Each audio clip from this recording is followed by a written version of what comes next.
ناظرین، کیا آپ تصور کر سکتے ہیں کہ سمندر کے بیچوں بیچ ایک ایسا جزیرہ ہو جہاں دنیا کے امیر ترین لوگ وہاں پر اپنی چھٹیاں منانے کے لیے آتے ہیں، اور اس جزیرے کے تہہ خانے کے نیچے معصوم بچیوں کی چیخیں دفن؟ یہ کوئی ہم عام کرائم سٹوری کی بات نہیں کر رہے، بلکہ ہم بات کر رہے ہیں اس شیطانی سلطنت کی جہاں کم عمر لڑکیوں کو درندوں کے آگے گوشت کی طرح پھینک دیا جاتا ہے نوچنے کے لیے۔ یقیناً اس کا چرچا آج کل آپ نے ایپسٹین فائل کے نام سے سن رکھا ہو۔ ایپسٹین فائل، اب اس پوری کہانی کا مرکزی کردار ادا کرنے والے ہیں جیفری ایپسٹین، جو ابتدائی دنوں کے اندر ایک ریاضی کے ماسٹر تھے، ایک کسی عام سے سکول میں ایک چھوٹے سے ٹیچر کے طور پر کام کرتے تھے، لیکن بہت جلد وہ اس کام سے اکتا جاتے ہیں اور وہ چل پڑتے ہیں پیسہ کمانے کے لیے، کیونکہ انہیں بہت سارا پیسہ کمانا ہے اور اثر و رسوخ کمانا ہے۔ یہاں سے نکلنے کے بعد وہ چلتے ہیں دنیا کے امیر ترین لوگوں کے اکاؤنٹس کو مینج کرنا شروع کرتے ہیں، اور یہاں سے سلسلہ شروع ہوتا ہے اثر و رسوخ کا، جسے بعد میں ریچارڈ خاندان اور مساج جیسے طاقتوروں کا سایہ بھی میسر رہا۔ ان طاقتوں کو حاصل کرنے کے بعد وہ شیطانوں تک اس کی رسائی حاصل ہو سکی، شیطانی کرداروں تک اس کی رسائی حاصل ہو سکی، اور اس کا سب سے بڑا ثبوت ہے اس کا اپنا بینک اکاؤنٹ جس کا ٹائٹل تھا بال۔ یہ وہ نام ہے جو قدیمی شیطانی دیوتا تھا، جسے خوش کرنے کے لیے بچوں کا خون بہایا جاتا تھا اور جسے خوش کرنے کے لیے بچوں کی قربانی دی جاتی تھی، اور یہ جزیرہ اس بات کا واضح ثبوت ہے۔ محققین کے نزدیک، جو اس پر بعض لوگ تحقیق کرنے والے ہیں، وہ کہتے ہیں کہ یہ ایپسٹین ایک فائنینسر نہیں تھا، صرف ایک فائنینسر نہیں، بلکہ یہ ایک ایسا شخص تھا جو مساد میں بطور بھرتی یہ ایجنٹ تھا، مساد کمپنی کا ایجنٹ تھا، اور اس کا کام تھا دنیا کے امیر ترین لوگوں کو ریکارڈ کرنا، ان کی تصاویر، ان کی ویڈیوز کو ایسے ٹائم میں اپنے پاس رکھنا کہ ایسی ان کی تصاویر اور ویڈیوز بنانا جو بعد میں جسے ہم چل کر بلیک میل کر کے پوری دنیا کی سیاست کو اپنے کنٹرول میں لے سکے۔ اسی لیے اس کو ہمیشہ تازہ شکار کی ضرورت پڑتی تھی، جو اس کی ساتھی غزین میکسویل اسے فراہم کرتی تھی۔ غزین میکسویل جسے آج یہ فائلز کھلنے کے بعد دنیا چڑیل کے نام سے جانتی۔ جی ہاں، اسی غزین کا کام یہ تھا کہ مختلف ممالک میں جا کر نابالغ لڑکیوں کی نشاندہی کرتی اور انہیں ماڈلنگ اور مالی آسودگی کا جھانسا دے کر اسے بلا لیا جاتا تھا، اور اسے ایپسٹین کے پرائیویٹ جہاز لولیٹا ایکسپریس میں بٹھا کر اس کے جزیرے پر پہنچا دیا جاتا تھا، جہاں یہ درندے ان نابالغ لڑکیوں کو نوچتے، چیرتے اور پھاڑتے تھے، اور ایک عجیب و غریب اس محل کے ساتھ، اس جزیرے کے ساتھ ایک نیلے رنگ کا مندر نما ایک مندر تھا، جسے وہاں کے متاثرین لوگوں کے بیانات سے یہ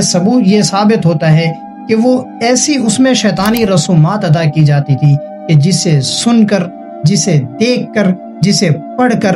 آپ سن ہو جائے۔ وہاں بچوں کو قتل کیا جاتا، ان کا خون پیا جاتا تھا، ان کے معصوم جسم کے ساتھ درندگی کی جاتی تھی۔ یہ وہ جزیرہ ہے جہاں یہ ساری گھنونی حرکتیں ہوتی رہی ہیں، اور یہ نظام وہاں پر چلتا رہا۔ 1990 کی دہائی سے لے کر 2019 تک یہ کام مکمل اپنی آب و تاب کے ساتھ چلتا رہا، لیکن پھر ایک موڑ ایسا آتا ہے جہاں پر اس قلعے کی دیواریں ہلنے لگتی ہیں۔ سن 2005 کے اندر فلوریڈا کی ایک 14 سالہ لڑکی ہمت کرتی ہے اور جاتی ہے پولیس کے بعد، انہوں نے جا کر بتاتی ہے کہ ایپسٹین کے آپشن پر مجھے مساج کے نام پر بلایا گیا تھا اور میرے ساتھ ایسی درندگی ہوئی ہے۔ جواباً اس کے نتیجے میں پولیس وہاں پر چھاپا مارنے کے لیے پہنچتی ہے تو اسے وہاں پر سینکڑوں لڑکیوں کے ریکارڈز موجود ملتے ہیں۔ اب شروع ہوتا ہے 2005 میں پہلی دفعہ ایپسٹین جب قانون کے شکنجے میں۔ ناظرین آپ یہاں پر ذرا سوچئے، ابھی آپ صہیونی طاقتوں کا اندازہ لگائیے کہ 2008 میں اس پر یہ مقدمہ، اس پر یہ جرائم ثابت ہونے کے باوجود اسے ایک ہارٹ سویٹ سی ڈیل کے تحت صرف 13 ماہ کی معمولی سی سزا دی جاتی ہے۔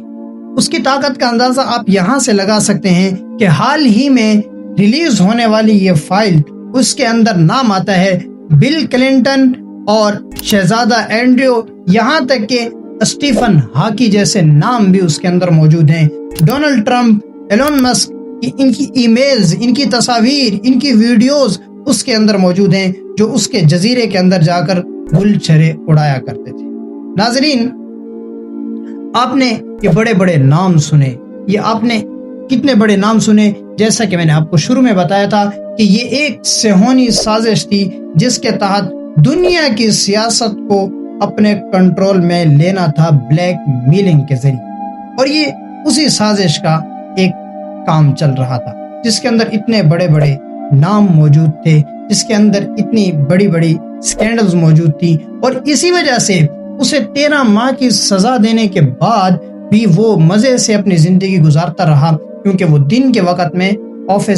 اپنے آفس میں جا بھی سکتا تھا، آ بھی سکتا تھا۔ یہ ایک سویٹ ہارٹ سے اسے سزا دی گئی ہے، اور اس کی رہائی کے بعد اس کا یہ جزیرہ اسی طرح سے آب و تاب کے ساتھ اپنے اس کام کے مشن کو، اپنے اس کام کو جاری رکھے ہوئے۔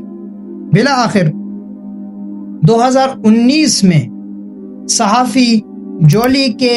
اینڈرو کی تحت، اس کی دن رات محنت کے تحت 2019 میں اسے دوبارہ گرفتار کر لیا گیا، اور یہاں پر جب وہ عین وقت میں بڑے بڑے ناموں کا پردہ فاش کرنے والا ہوتا ہے، عین اسی وقت جیل کے اندر اس کی موت ہو جاتی ہے۔ لیکن یہاں سوال پیدا یہ ہوتا ہے، ایک سوال پیدا ہوتا ہے یہاں پر کہ ایک دم میں ایک ہی وقت کے اندر سی سی ٹی وی کیمروں کا خراب ہو جانا، گارڈز کا سو جانا، اور اس کے کمرے کے اندر، اس کے سیل کے اندر اتنی بڑی تعداد میں چادروں کا ہونا جسے وہ آسانی سے گلے کا پھندا بنا کر لٹکا سکتا ہے، کیا یہ محض ایک اتفاق تھا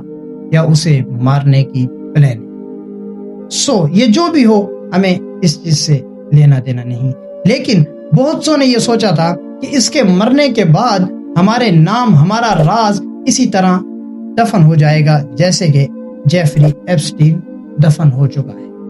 لیکن قدرت کو کچھ اور ہی منظور۔